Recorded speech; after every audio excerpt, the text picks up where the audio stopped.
Hello, I'm Jack. And I'm Mol, and welcome to Brag Bag, EXP Required's in-person segment where we talk about the swag that we've amassed over the years. And we've amassed quite a lot of it between us over the years. So Jack, what's in the bag?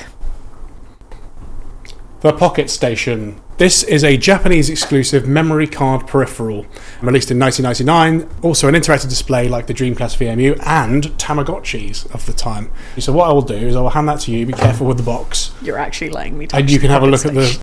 the PocketStation. I never thought I'd see one. No. Ever.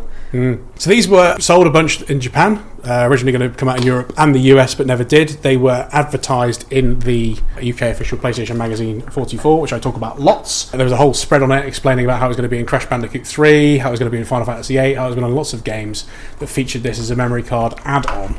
It never came out, supposedly, because it was so popular in Japan. So they had enough stock for everyone in the world. They threw money at marketing, because at the time, obviously, Squaresoft, what the hell? Yeah, it wasn't just Squaresoft. It was Sony, what the hell? Yeah. So this does work on the PlayStation 2 as well as the PlayStation 1. If you open it up the bottom, it's actually a memory card. Oh! So that plugs in as a memory card, acts as a normal memory card for PlayStation. On the PlayStation 2, the actual logo is actually a picture of the PocketStation when you put it in. This was obviously supposed to be a big thing, and there were a few games which supported the PocketStation. Crash Bandicoot 3, the Japanese version does. The European version does not, unfortunately. So I'd have to probably, if I'm crazy like I am, I will probably import the Japanese version of Crash Bandicoot 3 to test it out.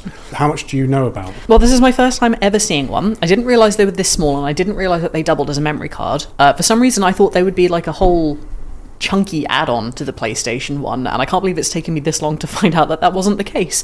Obviously, I do know Final Fantasy VIII, you get to Chocobo Forest, you find the Chocobo and the Chicobo, and then they're like, hey, plug in your PocketStation to play Chocobo's World, and I'm like, I don't know how to do that. So when I unlocked that as a kid, I remember thinking, because I knew about the PocketStation through this very magazine, and then I'd heard that it had been cancelled for release in the UK and Europe and everywhere else. So I thought I had a special version that let me use it without realising that you actually needed a specific memory card for it to work. So you're absolutely right. Once you get to, on disc 2, I think the first time you can get to it, when you get to Trabia, you can go to the Chocobo Forest, you do a bit of stuff with Chocobo and Chicobo and all that stuff, and you get that extra little bit of menu that comes on. Now, if you plug that in, that lights up and you can access Chocobo World. Yeah. Before we move on to Chocobo World, I found the guide online, an FAQ from NeoSeeker and GameFAQs.com, and there's a few little notes from it that I thought would be worth mentioning. So it says, if you wear the PocketStation cord around your neck, be careful it doesn't get caught indoors when you go through and strangle you. Pay attention to your surroundings when playing with PocketStation so you don't walk out into traffic, which is probably something that a lot of people these days with their phones could learn from. Don't set your PocketStation on fire.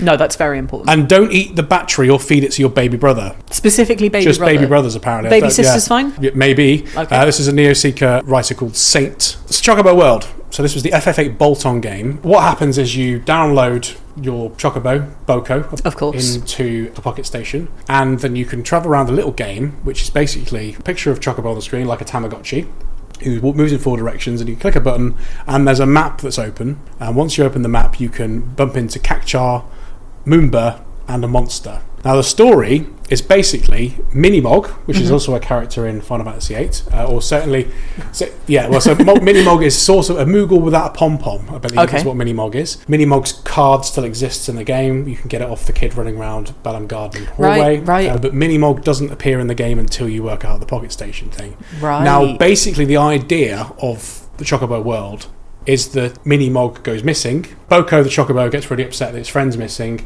and encourages the Moomba and the Cactuar to go and rescue Minimog. And there's a little story that plays as you download the file onto your PocketStation. And there's a really weird bit in there where they say they're imagining Minimog's being eaten and put onto a spike and eaten by a monster, and it's actually a visual image of them thinking. It's absolutely insane, yes. That's brutal for Final Fantasy VIII, what the hell? Basically, the idea of the story is you go in and rescue your friend Minimog.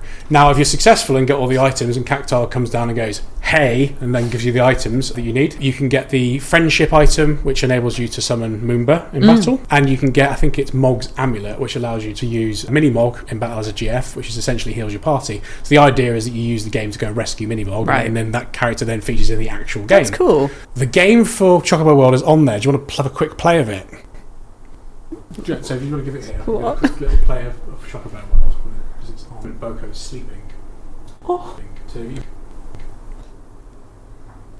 oh my god.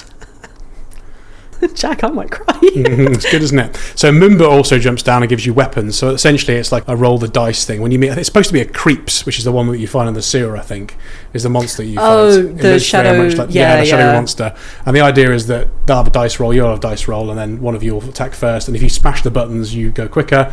You meet Moomba. Moomba will give you better dice rolls, essentially, which makes you stronger. Okay. And as you level up, you can get better, and then eventually get other items, which we've mentioned. The ribbon's also another item, which is really difficult to get in that world. So I really enjoyed playing this little game. It's a very simple little grid game, because obviously it's not a very big game, but I had a great time playing this. Well, you would. It's been 25 plus years. Yeah. And we've only just gotten the ability to touch this. Now, here's the thing. I reckon if this had come out, it would have been massive. Oh, yeah. I think we missed out on something here. I think Big it's time. not like one of those weird things that only came out in Japan that was just like a bit of a fad. It was definitely one of those things that I remember dreaming about, and I don't remember how I learned about the PocketStation proper, because I didn't have the internet when I was that young, but I knew what the PocketStation was, I knew what Chocobo's World was, and I so desperately wanted to play it. Yeah, but it's very similar to a Tamagotchi. Boko is essentially your pet. When you plug that memory card back into the game, you can load Boko back into the game, and he has a higher level on all the items you've found, so you can then have them in your inventory. So obviously there's the rare items we discussed, but there's also loads of other random items, so you can essentially sit and play this like on the go, and then come home and you've got loads of items sitting in your area without having to spend time on your PlayStation playing Final Fantasy VIII. So That's really cool. I will say, I am getting cramp in my hand from doing this. that's okay. But I did win, so you it was did worth beat it. the creeps. That's Yeah. cool. Fantastic. Just. Any memories of playing with a Tamagotchi yourself? With Tamagotchis, absolutely. I used to have one, first generation, when I was a kid, and because I've always struggled with telling the time, I'm most likely dyscalculic. Time, space, objects like that, really, really struggle with that. 24-hour clock continues to elude me to this day. Oh, really? So, of course, when it comes to inputting 24-hour times, I really, really struggled with that. So my Tamagotchi used to wake up in the dead of night, and my poor parents had to come into my bedroom and feed the Tamagotchi for me so that it wouldn't die and I wouldn't be sad. And I remember being so frustrated with this thing because, of course, when I'm awake, the Tamagotchi's asleep. And that was my experience with that Tamagotchi. Well, it's okay, because if you play this, it's fine. Boko sleeps all the time, so you're okay. Big mood. That's it from me for the PocketStation. That is so cool. I cannot believe I finally got to touch one. That was absolutely incredible. Thank you so much for bringing that in. And thank you for watching. We've been EXP Required, and we hope to see you again on our channel very soon. Don't forget to like and subscribe for more video content like our list features, and also for our monthly podcast. So you can also be found on social media such as Twitter and Blue Sky at EXP Required. Thank you for watching. See you later. Thanks, guys. Bye.